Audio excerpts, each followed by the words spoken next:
How many of you have checked your email today? Come on, raise your hands. How many of you are checking it right now?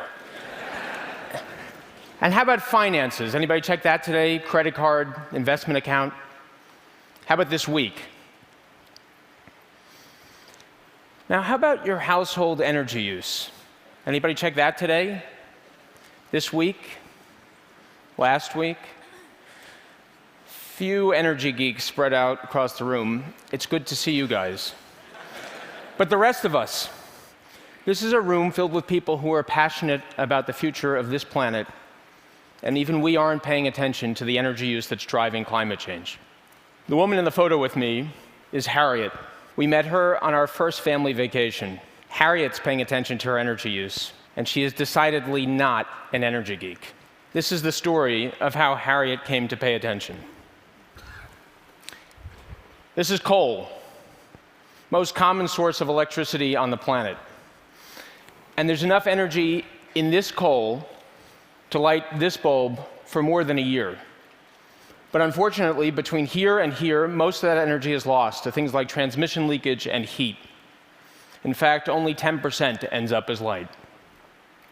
So this coal will last a little bit more than a month. If you wanted to light this bulb for a year, you'd need this much coal. The bad news here is that for every unit of energy we use, we waste 9. That means there's good news, because for every unit of energy we save the other 9. So the question is, how can we get the people in this room and across the globe to start paying attention to the energy we're using and start wasting less of it? The answer comes from a behavioral science experiment that was run one hot summer 10 years ago and only 90 miles from here in San Marcos, California.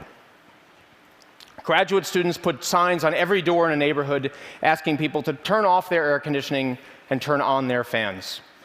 1/4 of the homes received a message that said, "Did you know you could save $54 a month this summer? Turn off your air conditioning, turn on your fans." Another group got an environmental message, and still a third group got a message about being good citizens, preventing blackouts. Most people guessed that money-saving message worked best of all. In fact, none of these messages worked. They had zero impact on energy consumption. It was as if the grad students hadn't shown up at all. But there was a fourth message. And this message simply said, when surveyed, 77% of your neighbors said that they turn off their air conditioning and turn on their fans. Please join them, turn off your air conditioning and turn on your fans. And wouldn't you know it, they did. The people who received this message showed a marked decrease in energy consumption simply by being told what their neighbors were doing. So what does this tell us? Well, if something is inconvenient, even if we believe in it, moral suasion, financial incentives don't do much to move us. But social pressure, that's powerful stuff. And harnessed correctly, it can be a powerful force for good. In fact, it already is. Inspired by this insight, my friend Dan Yates and I started a company called O-Power. We built software and partnered with utility companies who wanted to help their customers save energy. We deliver personalized home energy reports that show people how their consumption compares to their neighbors in similar-sized homes. Just like those effective door hangers, we have people comparing themselves to their neighbors. And then we give everyone targeted recommendations to help them save. We started with paper, we moved to a mobile application, web, and now even a controllable thermostat. And for the last 5 years, we've been running the largest behavioral science experiment in the world. And it's working. Ordinary homeowners and renters have saved more than $250 million on their energy bills, and we're just getting started. This year alone, in partnership with more than 80 utilities in 6 countries, we're going to generate another 2 terawatt-hours of electricity savings. Now, the energy geeks in the room know 2 terawatt-hours, but for the rest of us, 2 terawatt-hours is more than enough energy to power every home in St. Louis and Salt Lake City combined for more than a year. 2 terawatt-hours, it's roughly half what the US solar industry produced last year. And 2 terawatt-hours, in terms of coal, we need to burn 34 of these wheelbarrows every minute, around the clock, every day for an entire year to get 2 terawatt-hours of electricity. And we're not burning anything, we're just motivating people to pay attention and change their behavior. But we're just one company, and this is just scratching the surface. 20% of the electricity in homes is wasted. And when I say wasted, I don't mean that people have inefficient light bulbs. They may. I mean we leave the lights on in empty rooms, and we leave the air conditioning on when nobody's home.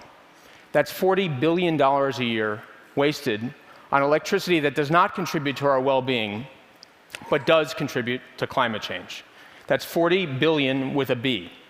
Every year in the US alone, that's half our coal usage right there.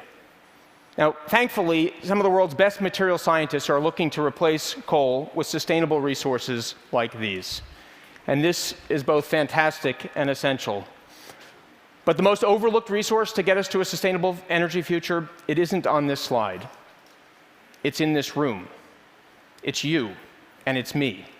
And we can harness this resource with no new material science, simply by applying behavioral science. We can do it today, we know it works, and it will save us money right away. So what are we waiting for?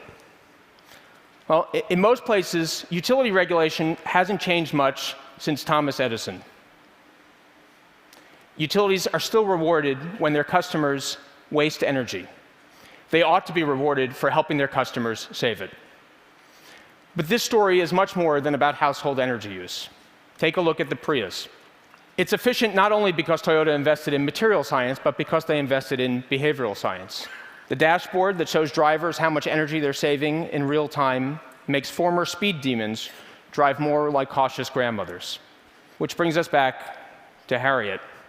We met her on our first family vacation. She came over to meet my young daughter, and she was tickled to learn that my daughter's name is also Harriet. She asked me what I did for a living, and I told her I work with utilities to help people save energy. It was then that her eyes lit up. She looked at me and she said, "You're exactly the person I need to talk to. You see, 2 weeks ago, my husband and I got a letter in the mail from our utility. It told us we were using twice as much energy as our neighbors." And for the last 2 weeks, all we can think about, talk about, and even argue about is what we should be doing to save energy. We did everything that letter told us to do, and still I know there must be more. Now I'm here with a genuine expert. Tell me, what should I do to save energy? There are many experts who can help answer Harriet's question. My goal is to make sure we are all asking it. Thank you.